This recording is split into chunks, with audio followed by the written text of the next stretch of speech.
Assalamualaikum warahmatullahi wabarakatuh. Saya Larasati Eka Prasetya, NIM 122170006 dari SCM kelas A, Teknik Industri, Fakultas Teknik Industri, Universitas Pembangunan Nasional, Veteran Yogyakarta. Pada kesempatan ini akan mempresentasikan mengenai pengelolaan permintaan dan perencanaan produksi oleh Insinyur Irwan Suyanto, MT, yang mana terdapat 5 pokok bahasan. Yang pertama, pentingnya demand management pada supply chain. Yang kedua, instrumen untuk mengelola permintaan. Yang ketiga, demand management dan ongkos-ongkos supply chain. Yang keempat, perbedaan antara demand forecasting dan demand management. Dan yang kelima, sales and operation planning atau SOP. Yang pertama, permintaan terhadap barang atau jasa adalah awal dari semua kegiatan supply chain, yang mana terdapat berbagai kegiatan yang menunjang permintaan dengan tujuan memenuhi kebutuhan dari para pelanggan.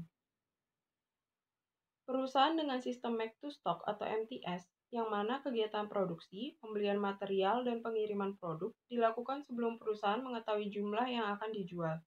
Sedangkan perusahaan dengan sistem make to order atau MTO, yang mana kegiatan produksi, pembelian material, dan pengiriman produk dilakukan setelah adanya perkiraan atau peramalan.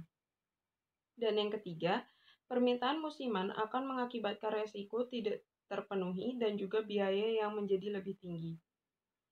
Peramalan permintaan atau demand forecasting merupakan suatu kegiatan mengestimasi besarnya permintaan terhadap barang atau jasa tertentu pada suatu periode dan wilayah pemasaran tertentu. Berikut merupakan ilustrasi ramalan pada hierarki yang berbeda-beda. Dan berikut merupakan penjelasan dari gambar sebelumnya, yang mana pada gambar sebelumnya merupakan suatu ramalan untuk setiap produk, dan juga untuk tiap sub wilayah penawaran, yang mana menggunakan satuan periode mingguan selama 3 bulan dan menghasilkan 950 angka ramalan. Dampak dan peran ramalan. Yang pertama, ramalan yang tidak akurat dapat menimbulkan permasalahan bagi supply chain. Yang kedua, kelebihan atau kekurangan pasokan produk membuat service level rendah dan ongkos persediaan yang menjadi lebih tinggi. Yang ketiga, untuk meningkatkan efisiensi dan efektivitas, diperlukan cara yang tepat untuk meningkatkan akurasi dari suatu ramalan. Yang keempat, peramalan yang baik tidak menjamin supply chain dapat memenuhinya. Dan yang kelima, peramalan memiliki peranan yang penting bagi berjalannya supply chain. Cara atau langkah agar permintaan mudah dipenuhi dengan menerapkan demand management, yang merupakan upaya untuk membuat permintaan lebih mudah dipenuhi oleh supply chain, yang mana input dari demand management harus diubah polanya sebelum masuk ke proses selanjutnya. Pengelolaan permintaan atau demand management merupakan upaya untuk membuat permintaan lebih mudah serta mengubah pola permintaan sehingga menjadi lebih menguntungkan dan mudah dipenuhi bagi supply chain. Pentingnya demand management atau pengelolaan permintaan bagi supply chain dikarenakan dengan adanya demand management atau pengelolaan permintaan, maka akan memudahkan supply chain untuk memenuhi permintaan yang ada. Berikut merupakan beberapa instrumen dalam pengelolaan permintaan. Yang pertama, promosi, yang digunakan untuk meningkatkan volume penjualan melalui iklan media cetak maupun elektronik. Yang kedua, pricing, yang menerapkan kebijakan harga sebenarnya sebagai bagian dari promosi. Yang ketiga, self-management, yang memposisikan produk di tempat yang dapat dilihat oleh konsumen. Dan yang keempat, deal struktur, yang merupakan persetujuan jual-beli. Instrumen pengelolaan permintaan akan efektif digunakan ketika dapat memahami perilaku konsumen terhadap masing-masing instrumen, yang mana harus mengetahui pengaruh reaksi konsumen terhadap ongkos yang terjadi pada supply chain. Demand management dan ongkos-ongkos supply chain. Promosi atau diskon dapat memudahkan atau malah menyulitkan supply chain. Ketika promosi menaikkan volume penjualan pada saat permintaan rendah, maka akan memudahkan supply chain karena pola permintaan menjadi lebih rata.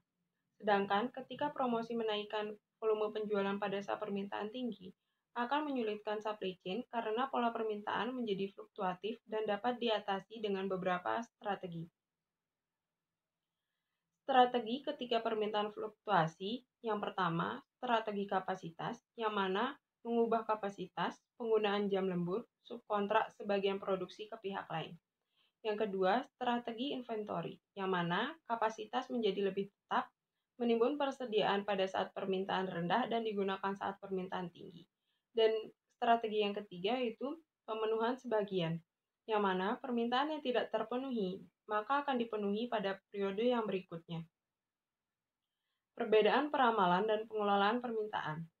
Peramalan menggunakan permintaan sebagai input, sedangkan pengelolaan menggunakan permintaan yang mana harus diubah polanya sebelum ke tahap selanjutnya, yaitu peramalan, perencanaan produksi, pengadaan bahan baku, produksi, dan pengiriman. Keuntungan, tingkat persediaan, dan kekurangan. Secara umum, bisa dikatakan bahwa dua cara promosi yang berbeda akan mengakibatkan variabilitas permintaan yang berbeda secara signifikan. Berikut merupakan perbandingan antara tiga skenario promosi. Dan berikut merupakan penjelasan dari gambar atau tabel sebelumnya, yang mana promosi pada saat permintaan rendah akan mengakibatkan pola lebih halus, sedangkan promosi pada saat permintaan tinggi akan mengakibatkan pola semakin fluktuatif.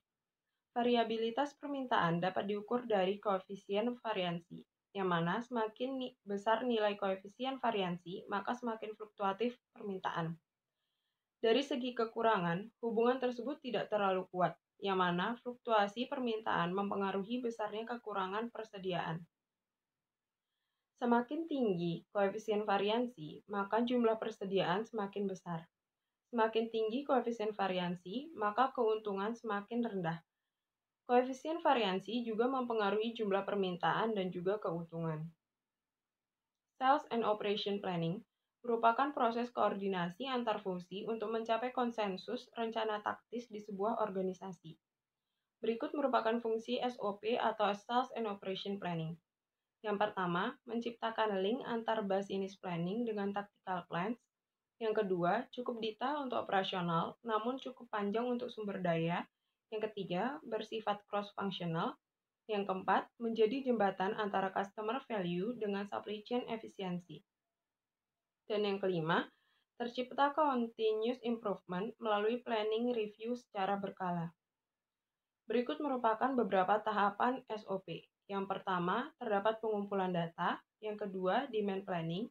Yang ketiga, supply planning. Yang keempat, pre-SNOP meeting. Dan yang kelima, eksekutif SNOP meeting.